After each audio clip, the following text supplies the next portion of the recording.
Hello and welcome. In this episode we're going to be looking at London's Roman Wall, and so we're mostly following the London Wall walk, but what I want to show you today is also several hidden little bits of the wall that you won't see on the walk and that are a little bit secret.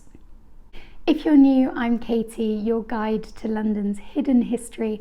I'm a qualified Blue Badge tourist guide and I'm the founder of Look Up London, which specialises in tours for Londoners. It was built by the Romans in around 200 AD and it surrounded their settlement of Londinium. Today it's only slightly smaller in area as the present-day City of London. And when it was finished, it would have stood at around 20 foot or 6.3 metres. Seriously intimidating. But we still are not completely sure why. Theories range from protection to tax collection. The Romans left around 410 AD, and with them the City of London and the walls began to decay. But then later, in the medieval and Tudor periods, the walls were added to for fortification. Skipping forward to the late 17th century, London begins to expand rapidly. It moves beyond the walls, and these are seen as kind of a nuisance, to be honest. So they get torn down, and frankly, it's amazing that we have so much surviving today. So we're starting by the Tower of London. Built in the late 11th century as a protected royal palace, it made sense to incorporate the pre-existing wall into its construction. But look down and you can see the remains of a medieval gatehouse, probably built on an earlier Roman one. Unfortunately, this section wasn't as strong as it appears, and it's recorded to have fallen down in 1440. Right outside Tower Hill Station is probably the most famous section of Roman Wall. It gives us a great impression of just how intimidating this would have been. But not all of it is Roman. A good clue for identifying the truly Roman sections is to look for the red lines of tiles. The upper sections are usually later. The statue, by the way, is the Roman Emperor Trajan, only installed here in 1980. And it's a bit of a weird choice because Trajan actually never visited Britain. Before we move on, most people don't actually realise that you can see a tiny bit of the wall inside Tower Hill Station. Head down to the westbound platforms and to the back of the approaching trains. Look out for a dark section of the wall, and there's also a helpful sign to let you know you're in the right place. Just around the corner from the Tower Hill section is another incredible surviving part of the Roman Wall, and most people have no idea that it's here. Along Cooper's Row, you're faced with another huge section, this time with arched gaps that look like windows. These are actually arrow loops, medieval additions for archers to fire arrows from. And this section is one of my favourites because you can also walk through the wall. Heading north from here, we arrive at a reminder of one of the gates that were built into the city's walls. Aldgate was one of the oldest gatehouses, but it was torn down in 1761, and today nothing of its fabric survives. However, you can see clues like the street name Aldgate and the church of St Botolph without Aldgate, i.e. outside the old gate. You often find churches dedicated to St Botolph by gateways of cities, as he's associated with travellers, so it makes sense that before starting on your journey you'd pop into the church to get a blessing on your way out. We're now heading to another former gateway, Bishopsgate, and again the street gives us the clue.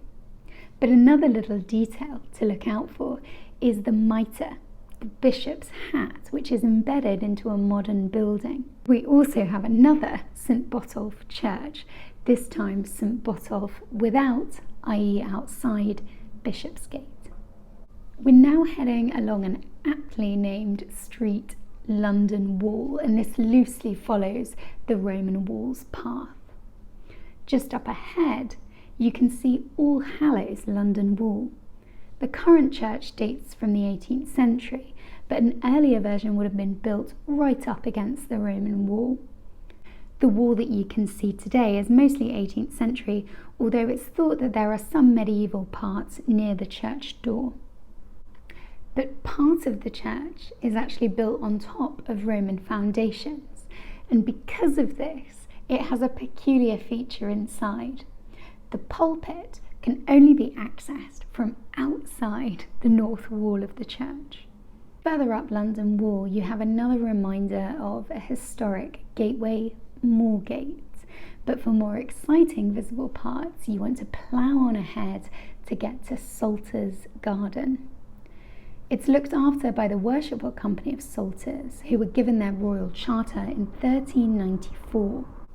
This section of the wall is slightly older, built around 120 AD, and it's unique because it has 15th century red brick crenellations. These were added as extra protection for the city during the English Civil War that we know today as the War of the Roses. Now, it's close to this section that you find my personal favourite section, but you have to go somewhere a little bit strange, and that is inside the City of London, London Wall car park. Head to Bay 52 and you can find a piece of the Roman wall. Isn't that just incredible? We can see the white Kentish ragstone, the rubble in the centre to bulk it out, and these red tiles that tell us it is authentically Roman. Back above ground, we're now at the edge of the Barbican, a post-Second World War housing estate, but again, its name is a clue. The name Barbican comes from outer fortification, and it's built on the site of a Roman fort which predates the wall. Inside the Barbican, beside St Giles Cripplegate, is another good visible section. Cripplegate was the gateway for the northern entrance into the fort, and beside the church is a section of the wall built around 120 AD, and that would have formed the northern wall of the fort. But much of the stonework that you can actually see is medieval, and there are a number of towers that were added to it in the 13th century, and the best preserved is this one on the northwest corner. From here you can walk along part of the fort through the garden in front of the Barber Surgeon's Hall. We then cross London Wall to see the final visible section of the wall. This is the only surviving bomb site in the city, and with the devastation of the Blitz came a small silver lining that revealed this section of Roman masonry. Now, much of the building work that you can see is a lot later, so you need to look right down at the square shape in the floor, and that's the Roman part. This was where the fort was incorporated into the wall, and there's a nice modern graphic nearby that gives you a sense of what it might have looked like. From here, the Roman wall went south, joining with the River Thames, and there aren't any more sections above ground that are visible. However, if you head into the basement of this office by St Paul's Cathedral, you can make an appointment to view the impressive sections of the Roman wall underneath. Thank you to David for being so kind as to share these images with me.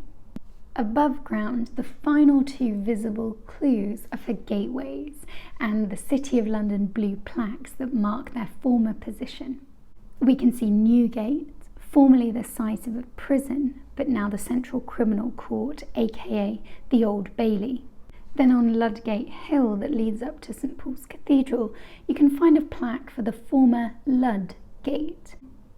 Just like St Botolph, there's another clue in the church's name, St Martin within Ludgate. I hope you've enjoyed this tour around London's Roman Wall, and linked below in the description is a map in case you want to follow the route and find the bits for yourself. If you haven't already, you can also subscribe here, and I will see you next week for more of London's hidden history.